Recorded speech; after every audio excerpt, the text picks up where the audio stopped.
Apakah sholat tahiyatul masjid itu termasuk sholat qobliyah? Oh, dia mau sekali dayung 2-3 pulau terlampau.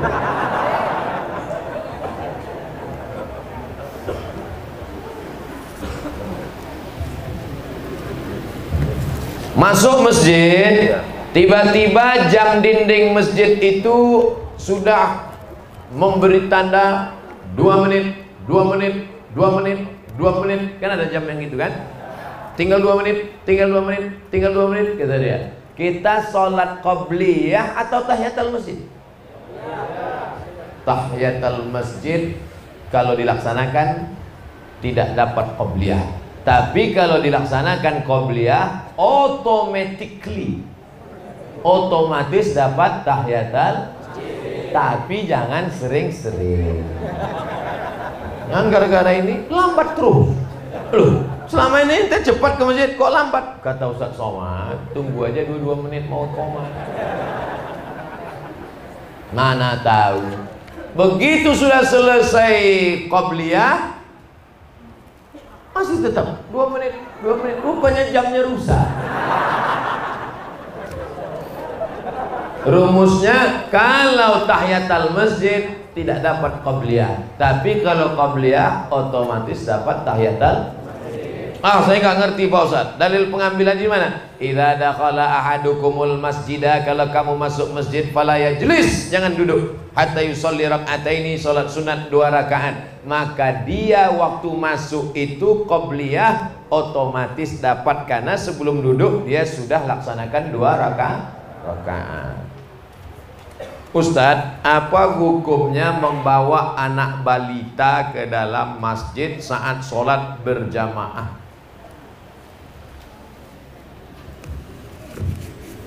Ada sebagian pengurus masjid anti sama anak kecil. Kalau nengok anak kecil, pulang. Naik darah tinggi, kolesterol naik. Kalau di Masjid Al-Muhajirin masih ada anak-anak lari-lari, lompat-lompat, jerit-jerit, berarti 20 tahun lagi masih tetap ada sholat berjamaah. Takbir. Anak kecil dibagi 3, siji loro telu. Yang pertama namanya sobi, 4 tahun ke bawah. Yang kedua mumayyiz, kira-kira sudah bisa membedakan mana baik mana buruk. Mohon maaf anak ustadz, ini mumayyiz. Mumayyiz artinya kalau diginikan, diam ya nak, duduk ya nak, mumayyiz sudah bisa. Tapi kalau yang sobi tadi yang 4 tahun kita ginikan, diam ya nduk, kita pula diginikannya.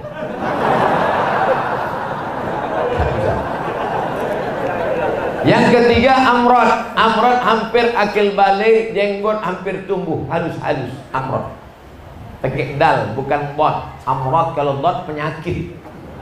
Sobi, mumayyiz, amrod. Yang dibawa sholat ke masjid mumayyiz. Adapun yang usia 3 tahun tak bisa dibawa, karena waktu sebelum sholat bisa kita kasih tahu, "Nduk, kene yo, nggih." Begitu kita takbir, Allahu Akbar, lari dia. Kebetulan bapak yang di situ ada bawa kacamata, diletakkannya di bawah. Setiap anak tuh lewat, bapak tuh, gitu. Akhirnya salam bapak itu cuma sekali aja. Assalamualaikum warahmatullahi. Anak sampean niki ya. Anak sampean iki, kata yang sebelah ngamuk, kata yang sebelah lagi, ojo dikeplai, patenya.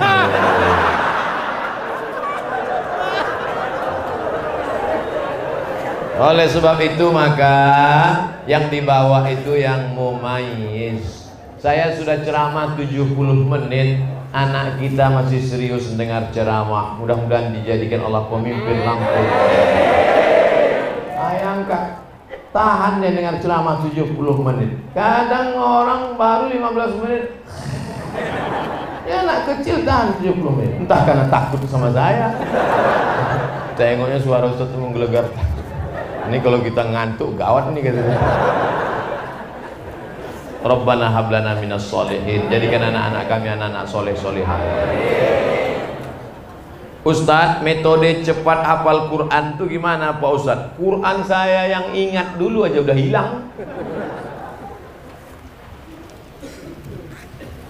Dulu waktu di Al-Azhar kuliah, tahun pertama wajib hafal 2 juz, tahun kedua 2 juz, tahun ketiga 2 juz, tahun keempat 2 juz, mata kuliah 13. Kalau nggak lulus 13 mata kuliah, naik bawa 1. Kalau nggak lulus 3 mata kuliah, potong beasiswa 25%. 2 tahun nggak lulus, potong beasiswa 50%. 3 tahun nggak lulus, DO, drop out, diusir dari Al-Azhar, siap-siap buat rakit hanyut dari Sungai Nil ke Sungai Siak. Kejam Al-Azhar, tapi disiplin dia. Pendidikan baik. Nyontek nggak boleh. Kalau ketangkap nyontek, langsung dicabut visa 1 tahun, dipulangkan ke Indonesia. Begitu pulang saya jadi dosen, saya terapkan di kelas. Jangan nyontek. Yang nyontek, awas. Kata mahasiswa, sama bapak aja nggak boleh, yang lain boleh.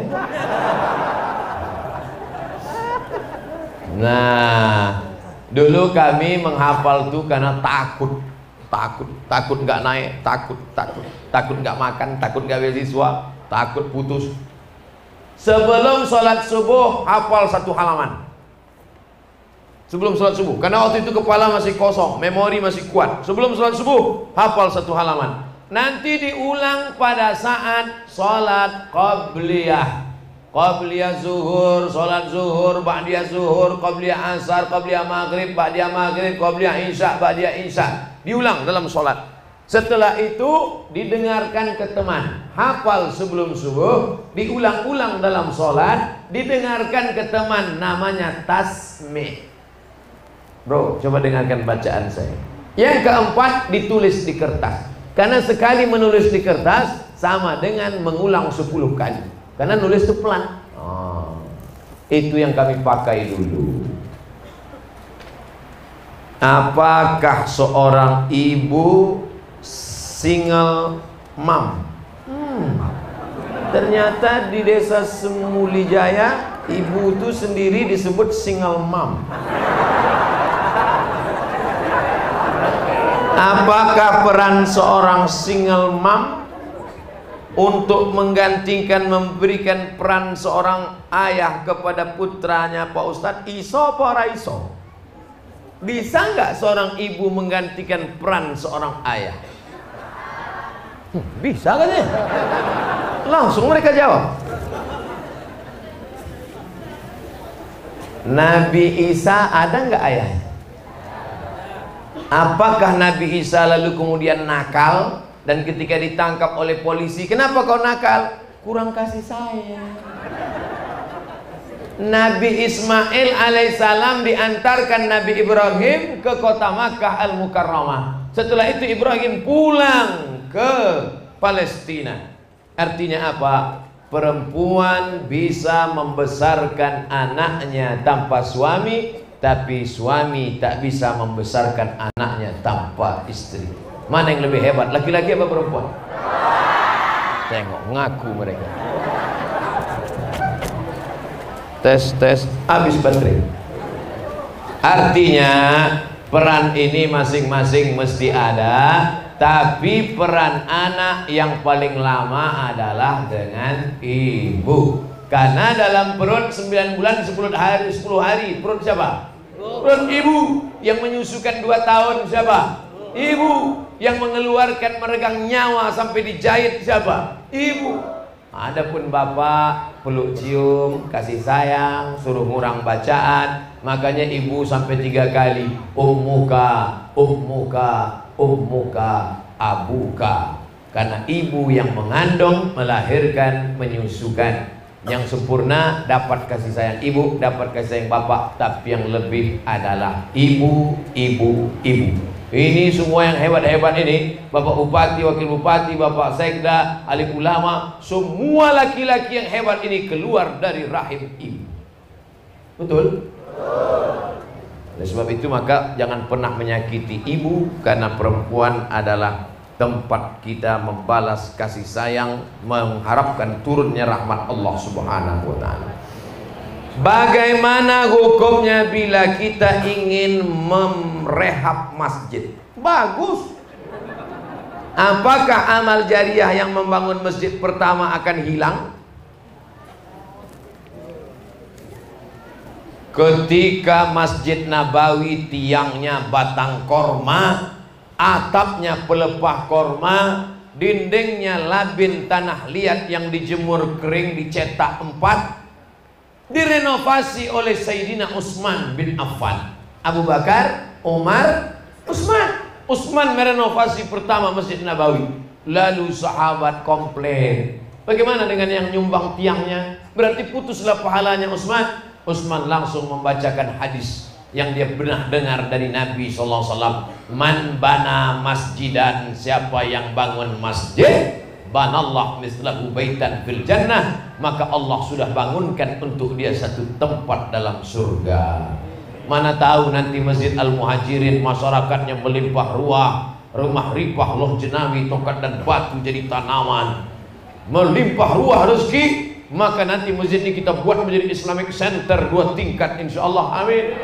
Ada pondok tahfiz Qur'annya, ada tempat praktek dokternya, ada tempat kumpul anak mudanya. Apakah hilang pahala orang yang nyumbang dinding keramik? Tidak, maka tetap mengalir. Kalaupun mau dijual atapnya, maka dijual, duitnya tetap balik lagi ke masjid. Kalaupun dindingnya mau dihancurkan, dindingnya menjadi pondasi masjid atau ke masjid lain, tidak dibuang, tidak digunakan untuk sia-sia, karena dia adalah wakaf. Wakaf itu la yuba'u, tak boleh dijual, wala yuhabu, tak boleh dihibahkan, wala yurasu, tak boleh diwariskan, tapi wakaf kembali kepada wakaf. Makanya yang kemarin sudah nyumbang keramik, nggak perlu ditulis di situ keramik saya. Lalu ketika nanti ada direnovasi, nyari mana keramik saya, mana. Mudah-mudahan yang bangun masjid ini ikhlas, sudah dibangunkan tempatnya di surga. Oh, jadi Ustadz, kalau saya sedekah keramik di akhirat saya nanti dapat keramik. Ya, kalau saya kemarin buat atap di akhirat dapat atap. Ya. Tiba-tiba satu bapak nangis. Kamu kenapa nangis? Saya kemarin cuma ngasih WC Pak Ustaz. Masa di akhirat cuma dapat WC? Mikirnya jangan logika dunia. A'datul ibadiyas salihin, aku siapkan untuk hambaku yang saleh, mala a'yunun ra'at, belum pernah dilihat mata, wala udhunun sami'at, belum pernah didengar telinga, wala khatara ala qalbi basar, belum pernah terlintas di hati manusia. Maka yang kemarin sedekah WC kamar mandi akan diberikan balasan tak pernah terlintas di hati manusia. Amin. Saya seorang difabel. Difabel, mohon maaf, kurang salah satu kesempurnaan anggota tubuh fisik. Saudara-saudara kita yang dilebihkan Allah yang lain, tapi dikurangkan Allah yang lain. Saya sholat dalam keadaan duduk atau berdiri. Pas duduk antara 2 sujud, dada saya tidak menghadap kiblat. Bagaimana Ustadz? Soalnya ada orang mengatakan sholat saya tidak diterima karena tidak sempurna. Yang wajib sempurna itu bagi orang yang sempurna. Yang tak sempurna gimana dia mau sempurna? La yukallifullahu nafsan illa wus'aha. Gak bisa sholat berdiri duduk, tapi duduknya bukan dari awal. Di awal tetap berdiri, bawa kursi, di awal tetap berdiri. Ghairil maghdubi 'alaihim waladdallin. Amin. Bismillahirrahmanirrahim. Qul huwallahu ahad, Allahus samad, lam yalid wa lam yulad wa lam yakul lahu kufuwan ahad. Ruku'. Allahu akbar. Sami Allahu liman hamidah. Apa sujudnya baru duduk. Bukan dari awal duduk. Ustaz mau duduk aja banyak gaya. Saya praktek ini. Nah, jadi kalau memang dia bisa berdiri. Tapi kalau dari awal tak bisa berdiri. Orang yang kena vertigo nggak bisa berdiri. Vertigo nggak bisa. Asalnya goyang apa? Goyang. Dari awal tak bisa. Takut tumbang. Dari awal dulu. Allahu Akbar. Rukuknya setengah, Allahu Akbar. Sami Allahu liman hamidah. Sujudnya lebih rendah. Apakah kening mesti ditempelkan? Mau ditempel kemana? Takkan tempel ke tiang. Nah, oleh sebab itu maka ini termasuk dalam orang yang tak sempurna. Atau maaf cakap, tulang belakang bungkuk, lalu tidak bisa menghadap ke kiblat.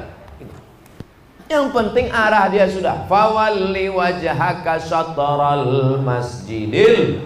Adapun orang yang sempurna, maka semuanya mesti menghadap.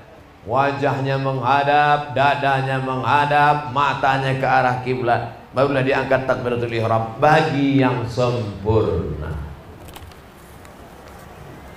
Orang tua kami anaknya perempuan semua. Bagus, dapat mantu sugih. Dalam Islam hak perempuan istri ada pada suami. Jika suami tersebut pelit terhadap orang tua istri, bagaimana orang tua kami saat beliau tua dan tak berdaya, Pak Ustadz? Makanya sebelum dapat mantu buat tim fit and proper test. Mudah-mudahan ibu-ibu yang punya anak perempuan dapat menantu yang soleh-soleh macam mereka. Ibu dari sekarang mulai tengok-tengok mana calon-calon menantu. Yang senyum, yang lajang aja.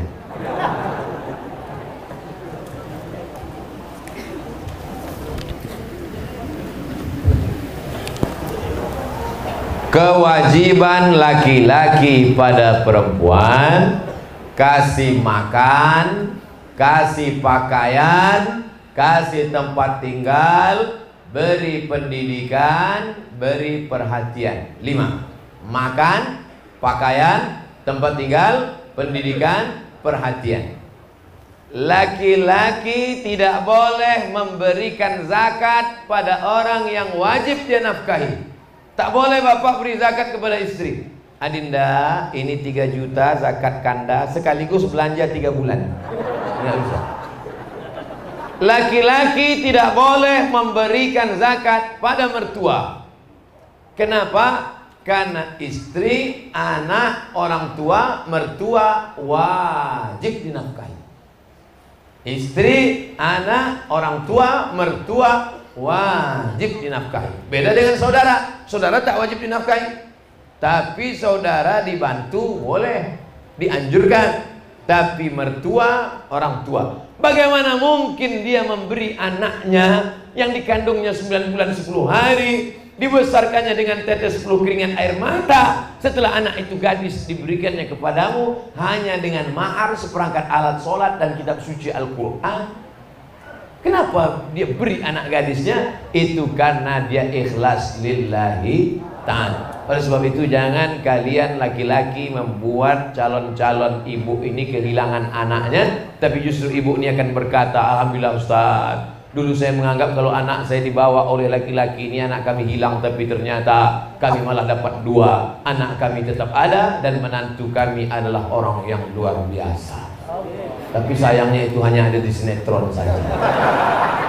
Dan di desa Semulijaya ada calon-calon yang baik-baik, yang soleh-soleh. Wajahnya kelihatan tuh orangnya lembut, wajahnya baik, cerah, tapi pelitnya minta ampun. Pak Ustadz, saya mau tanya masalah riba, Pak Ustadz. Apakah sama dosa si periba yang memberikan pinjaman uang dengan si korban yang minjam uang? Yang minjam kena riba, yang makan uang riba juga kena riba. Sama. Saya pinjamkan 100.000, bayarnya 120.000. Pinjamkan 1 juta, bayarnya 1.200.000. Lalu dimakan duitnya. Mana ada orang makan duit? Duitnya dibelikan lontong sayur. Allahumma barik lana fima razaqtana wa qina azabannar. Yummy. Sepiring lontong berubah menjadi setetes darah. Setetes darah masuk ke dalam jantung karena jantung akan menyemprotkan darah naik ke otak. Setetes darah dari jantung naik ke otak. Nasiyatin kadzibatin khati'ah. Ubun-ubun, penipu, pembohong, pendosa. Kenapa ubun-ubun? Karena dari jantung naik ke ubun. Jangan sampai ubun-ubun anak kita kotor karena kita kasih duit riba, baik yang meminjam maupun yang memberikan pinjaman riba. Sepiring nasi goreng, kok tiba-tiba Ustadz dari lontong ke nasi goreng? Terserah saya, yang ceramahkan saya. Sepiring nasi uduk, sepiring ayam penyet berubah menjadi setetes darah, darah berubah menjadi daging. Ayyuma lahmin nabata min haramin, setiap daging di badan tumbuh dari yang haram, fannaru aulabi, tempatnya api neraka jahanam. Nanti di akhirat ditimbang, Abdul Somad beratnya 50 kilo, yang halal 10 saja. Maka berapa lama kita mampir di tempat transit di Obo-Obo sampai bersih, yang haram itu dibakar, barulah masuk ke dalam surga. Pada tiap pagi tiap petang kita berdoa, Rabbana atina fid dunya hasanah wa fil akhirati hasanah wa qina adzabannar. Selamatkan dari api neraka. Tapi badan kita santapan api neraka gara-gara riba. Hati-hati. Yang meminjam-minjamkan uang berhenti. Hai, yang suka minjam-minjamkan uang berhenti. Stop. Ustaz kok nunjuk kami? Saya nunjuk kamera supaya nanti di share dia nonton. Hai kau yang minjamkan uang. Alladzina yakuluna riba, orang yang makan riba, la yaqumuna illa kama yaqumul ladzi yatakhabbathu asyaitanu minal mas. Yatakhabbathu asyaitanu minal mas. Orang yang makan riba nanti di akhirat bangun dari kubur seperti orang kerasukan setan. Kerasukan setan itu bahasa Jawanya apa? Kesambet, kesurukan. Nah, itulah dari itu. Na'udzubillah. Mudah-mudahan kita selamat, anak cucu kita dari riba. Lebih baik penampilanmu bersahaja sederhana daripada kaya tapi karena riba.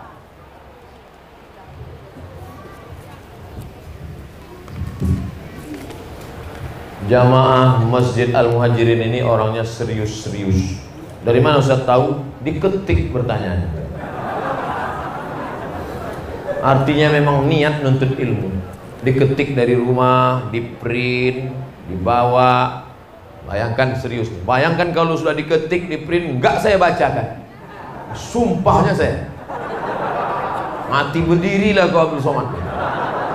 Saya seorang bankir di salah satu bank swasta konvensional. Menurut hukum agama apakah masuk kategori riba?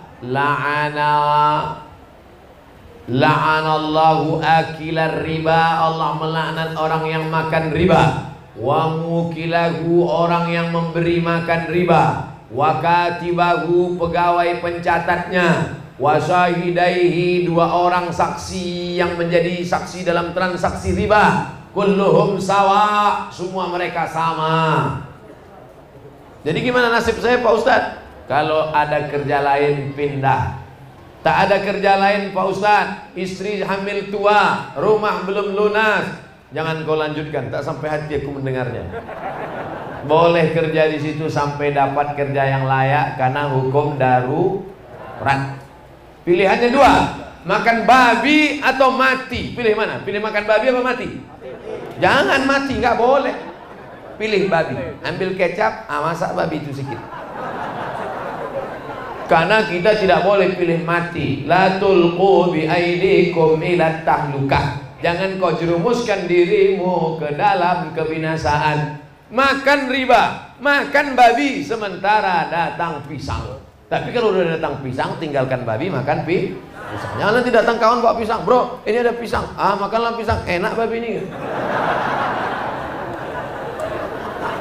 Apakah saya berdosa apabila niat saya hanya untuk mencari nafkah keluarga? Di bank ini gajimu 5 juta, tapi kau kerja lain 3 juta masih bisa hidup. Pilih yang 3, tinggalkan 5. Tapi kalau tak ada sama sekali Pak Ustadz, maka di situ engkau darurat, niat dalam hati, ya Allah, beri aku pekerjaan yang lebih halal, lebih baik, akan kutinggalkan yang riba. Alhamdulillah Ustaz Somad, dengan ceramah Ustaz kemarin saya sudah meninggalkan. Kapan meninggalkannya? Baru kemarin. Umur berapa? 56 tahun. Rupanya pensiun. Apabila saya sudah punya keinginan atau niat suatu hari nanti atau dalam beberapa tahun ke depan akan berhenti dari tempat saya bekerja saat ini, namun saya masih mempersiapkan modal terlebih dahulu agar saya berhenti, saya memiliki penghasilan lain. Ini panjang ceritanya.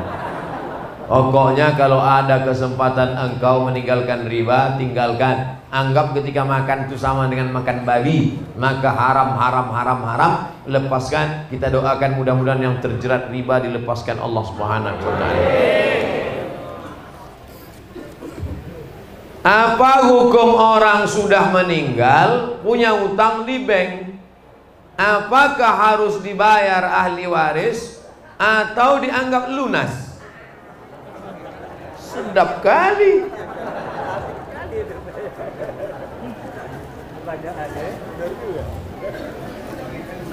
Min ba'di wasiyatin yusi biha aw dain.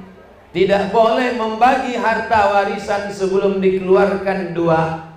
Yusi biha, keluarkan wasiat. Audain, bayarkan hutang.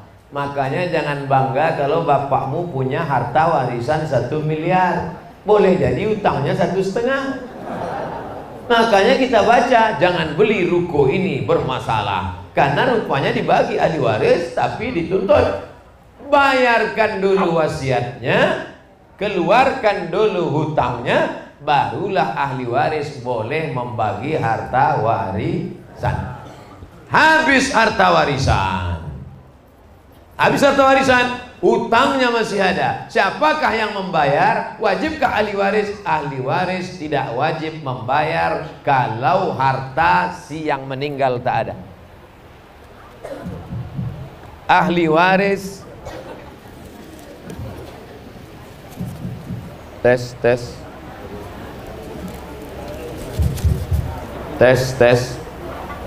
Ahli waris. Oh, yang ini mic-nya kecil, suara besar. Ini mic besar, suara kecil. Memang kita tak bisa menilai dari casing.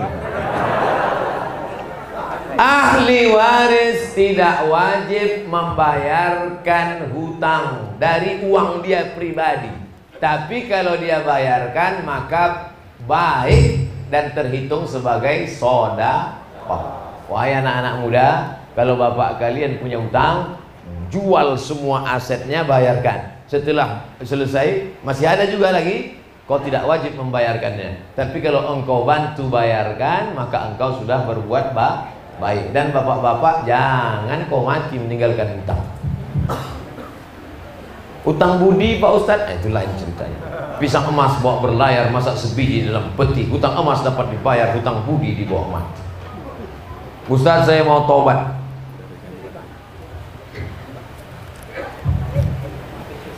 Ya, baik. Kasih jalan sini, dari sini Pak.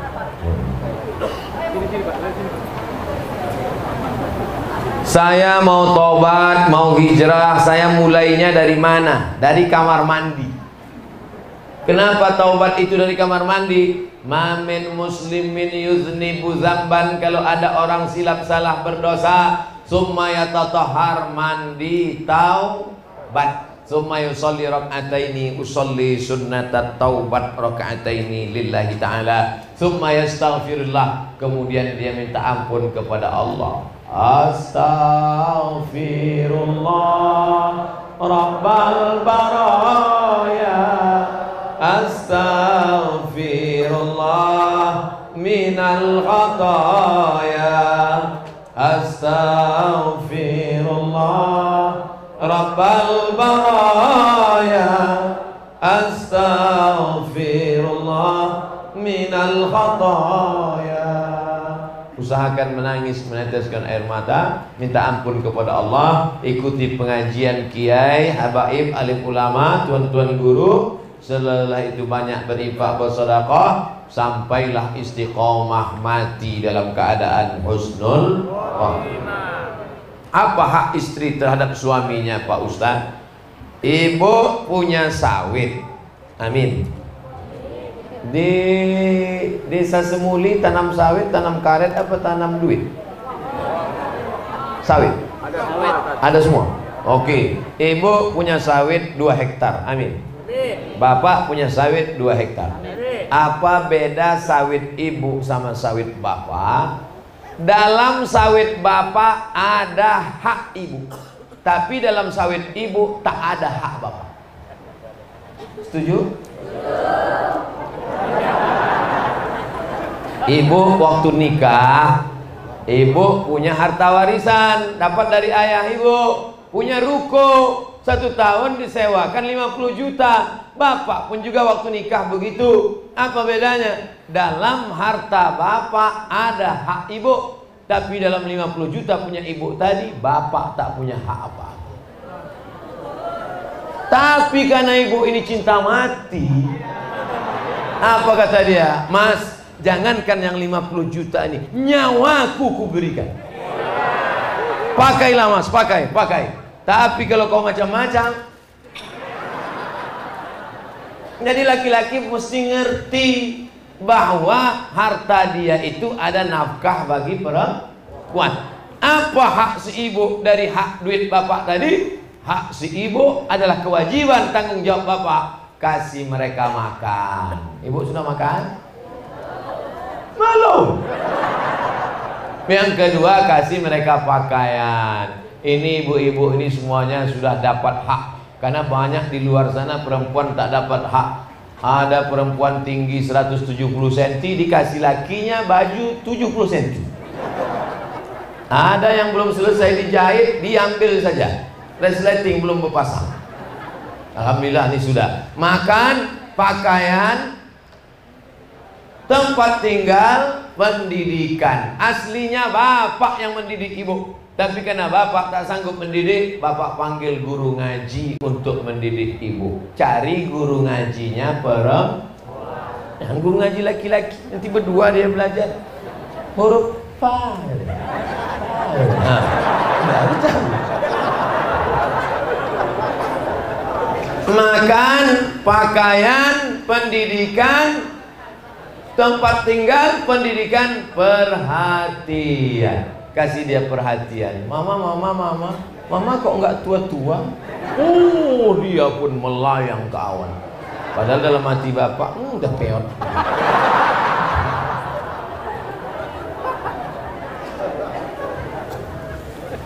Ustaz, di kampung saya banyak aliran.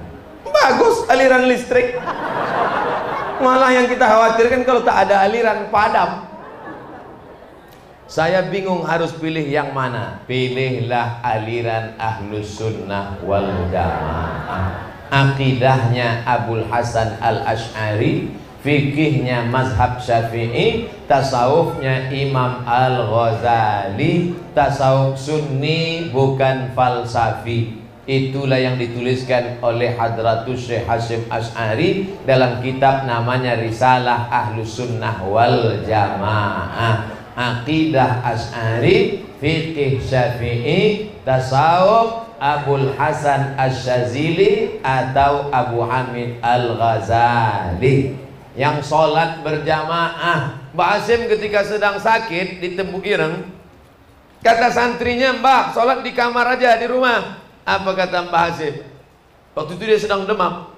Panasnya api neraka, belum ada apa-apanya panas badanku ini dibandingkan panasnya api neraka.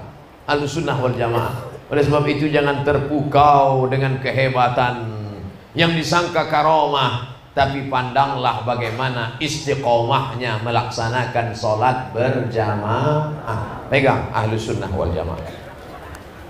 Ustaz, sampai batas mana tanggung jawab ayah ke anak? Pak Haji, ya Pak Ustadz, itu anak Pak Haji, iya. Kok dia nggak pakai jilbab, rok pendek sekarang? Bukan tanggung jawab saya Ustadz, tanggung jawab suaminya. Betul nggak omongan ini? Tidak. Minal mahdi ilal lahdi, dari buayan hingga ke liang lahat. Ibu punya anak gadis, dulu jilbabnya panjang, roknya panjang. tiba-tiba nikah dengan laki-laki salah pilih. Setelah nikah dia datang pakai rok setengah tiang, jilbabnya pasrah tapi tak rela, kukunya hitam, antingnya di hidung 3 biji. Kebetulan dapatnya laki anak fam. Dulu kalau ketemu diciumnya tangan ibu. Sekarang setelah nikah, mama sehat. Apakah ayahnya diam saja? Bapak wajib memanggil menantu bapak. Anak Fang, sini kau sebentar. Kenapa anak gadisku yang dulu baik kau jadikan begini? Kau mesti kembali kepada ajaran Islam. Panjang jilbabnya, panjang kainnya, hilangkan kutek karena air wudhu tak masuk.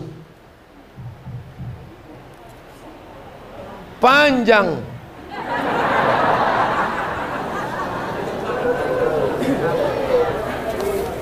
Jadi tanggung jawab bapak sampai mati. Mana dalilnya Pak Ustaz? Man ala salasa banatin, siapa yang punya 3 anak perempuan, fa'addabahunna, dididik dengan baik, masukkan ke pondok pesantren, ngaji sama kiai, wa zawwajahunna, nikahkan dengan suami yang soleh-soleh, wa ahsana ilaihinna, buat baik sampai mati, falahul jannah, surgalah baginya. Mudah-mudahan bapak ibu yang punya anak rawat sampai mati dapat surga, janji Allah. Selamat datang di bumi sang rua jurai. Nak bertanya tas, janganlah disingkat, pakai us lah. Ini jamaah ini kadang ada yang nulis di sini tas, rupanya usnya di situ. Us. Selamat datang us. Tasnya di sini. Hebat masyarakat desa Semulijaya. Bagaimana sosok ideal seorang menantu laki-laki dalam Islam? Laki-laki memilih perempuan sifatnya 4. Tungkahul mar'atu li 4, perempuan dinikahi karena 4. 5 liha, kaya, wali hasabiha, keturunan baik-baik, wali jamaliha, cantik, wali diniha, karena agamanya. Jangan pandang karena hartanya, harta akan binasa. Jangan pandang karena uangnya, uang akan sirna. Pandanglah karena taat beragama, karena itu yang tidak akan lapuk, karena hujan tak akan lekang karena panas. Laki-laki memilih perempuan 4 sifatnya. Sekarang dibalik, perempuan melihat laki-laki 2 sifatnya. Idza ja'akum man tardawna dinahu, kalau laki-laki itu baik agamanya, wa khuluquhu, baik akhlaknya, fazawwijuhu, nikahkan dia dengan anak gadismu. Bu, kalau baik akhlaknya, baik agamanya, nikahkan dia dengan anak gadismu. Siap? Yang bilang siap tuh ini yang punya anak. Jangan kau tengok kendaraannya. Kalau datang naik ojek kau usir pulang. Kap 70 kasih air putih, Kijang Innova kopi susu, Alphard masuk, rupanya 3 bulan angsuran nggak dibayar, Al-Fatihah.